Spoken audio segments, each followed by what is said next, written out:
ایک ہندو لڑکے نے قائد اعظم رحمۃ اللہ علیہ سے سوال کیا، آپ مسلمان اور ہندو کا بٹوارہ کیوں چاہتے ہیں، الگ کیوں ہونا چاہتے ہیں، اپنا الگ ریاست کیوں قائم کرنا چاہتے ہیں؟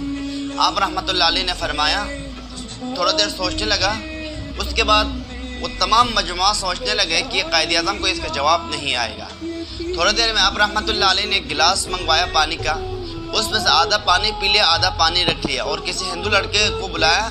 بلانے کے بعد وہ پانی کا گلاس اس کو پیش کیا کہ آپ یہ پی لیجئے گا۔ جب ہندو لڑکے کو وہ گلاس پیش کر دیا گیا تو اس ہندو لڑکے نے پینے سے انکار کر دیا کہ ہم مسلمان کا جھوٹا نہیں پیتے۔ تو قائد اعظم رحمۃ اللہ علیہ نے سب کو جواب دیا کہ آپ اور ہمارے درمیان یہی فرق ہے کہ اس لیے ہم اکٹھا نہیں رہ سکتے۔